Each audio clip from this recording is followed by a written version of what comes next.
វាពិសេសមែនទែនបើ web developer គាត់ដឹងរឿងមួយនេះបង្កើត web app មួយធ្វើឲ្យវាคล้ายទៅជា mobile app បានដាក់នៅលើ Android ក៏បានដាក់នៅលើ iOS ក៏បានហើយជាធម្មតាទេយើងដឹងនៅលើ Android យើងត្រូវដាក់នៅក្នុង Play Store iOS យើងត្រូវដាក់នៅក្នុង App Store ហើយ Store ទាំងអស់ហ្នឹងត្រូវបង់ថ្លៃប៉ុន្តែវិធីមួយហ្នឹងគឺយើងមានតែ web app មួយ free សម្រាប់ការ install ចូលទៅក្នុង mobile app ជម្រើសមួយហ្នឹងឃើញគេប្រើច្រើនដែរប៉ុន្តែប្រហែលជានោះមួយចំនួនមើលរំលងចង់ខ្ញុំលើកវាមកគេហៅថានោះគឺ PWA ជាប្រភេទ web app មួយដែលវា responsive ដែលយើងមើលទៅទម្រង់របស់វាដូចជា mobile app ចឹងហើយ browser អនុញ្ញាតឲ្យ web app ប្រភេទហ្នឹងដើរតួនាទីប្រហាក់ប្រហែលទៅនឹង app native ដែរអញ្ចឹងគ្រប់ browser ធំទាំងអស់គឺតែងតែមាន option មួយហ្នឹងដែលបើកឲ្យ web app មានលទ្ធភាពធ្វើឲ្យ web app របស់ខ្លួនឯងហ្នឹងក្លាយទៅជា mobile app បានខ្ញុំនឹងបង្ហាញជាវីដេអូឧទាហរណ៍មួយនៅលើ website មួយនៅចុងវីដេអូអញ្ចឹងយើងនិយាយគ្នាលេងតិចទៀតសិនបើយើងជា web developer យើងអត់ស្គាល់ PWA ទេអាចថាវាជាចំណុចខ្សោយរបស់យើងដែលយើងអត់ស្គាល់ PWA ព្រោះអីវាជា benefit សម្រាប់វាជាអត្ថប្រយោជន៍បន្ថែមសម្រាប់យើងជា web developer ឧទាហរណ៍ថាមានអតិថិជនគេចង់បង្កើត platform គេមួយសម្រាប់លក់ដូរអីវ៉ាន់អីចឹងទៅហ្នឹងហើយប៉ុន្តែអតិថិជនរបស់គាត់បន្ទាប់ទៀតហ្នឹងគឺគេចូលចិត្តប្រើជាលក្ខណៈ app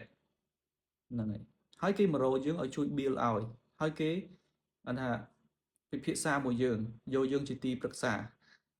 យើងអាចឆ្លើយគេមិនបានហ្នឹងហើយយើងអាចមាន option អីឲ្យគេរើសអញ្ចឹងបើយើងយល់ពី PWA យើងមានជំរើសឲ្យគេអាចរើសយក option មួយហ្នឹងថាបើសិនជាឥឡូវបងអត់មានលុយច្រើនដើម្បីជួល developer build a native app ទេហើយអត់មានលុយច្រើនដើម្បីធ្វើការទិញទៅលើ App Store ដែលបងប្រចាំឆ្នាំទេអញ្ចឹងបងអាចរើសយកវិធីមួយនេះប៉ុន្តែត្រូវទទួលស្គាល់ថា app ដែលជា PWA ហ្នឹងវាមិនល្អដូច native ទេប៉ុន្តែវាដោះស្រាយរឿងមួយចំនួន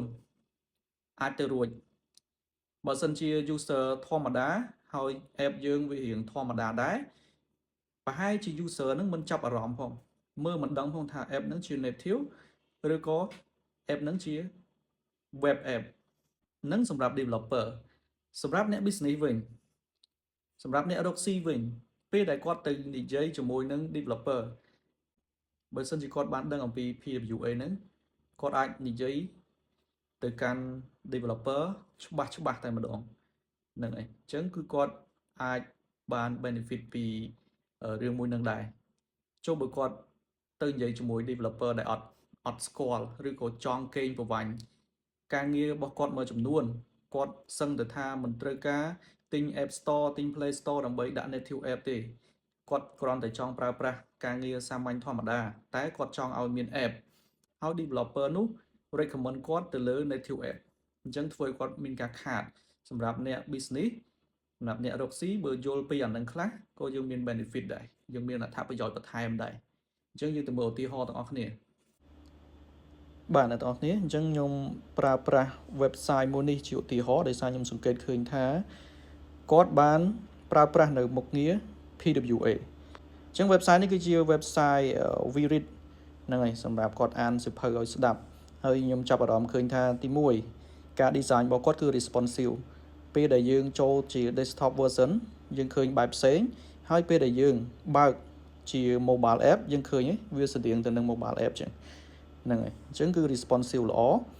មួយទៀតគឺគាត់បាន enable PWA ដែលធ្វើឲ្យ browser បើកនៅមុខងារឲ្យគាត់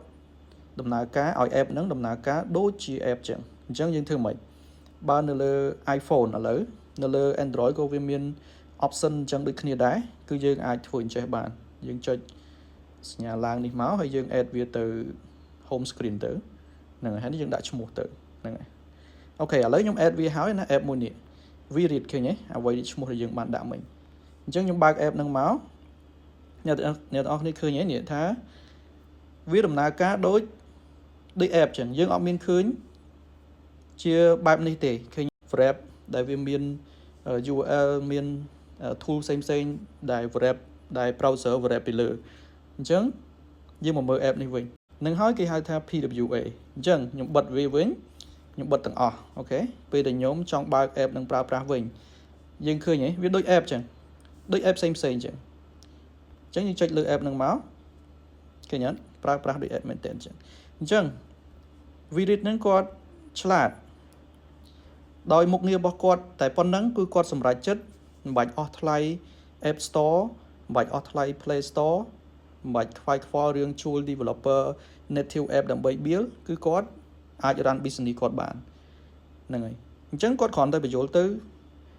អ្នកប្រើប្រាស់បើសិនជាចង់ដាក់នៅលើ app យើងដាក់អញ្ចឹងទៅ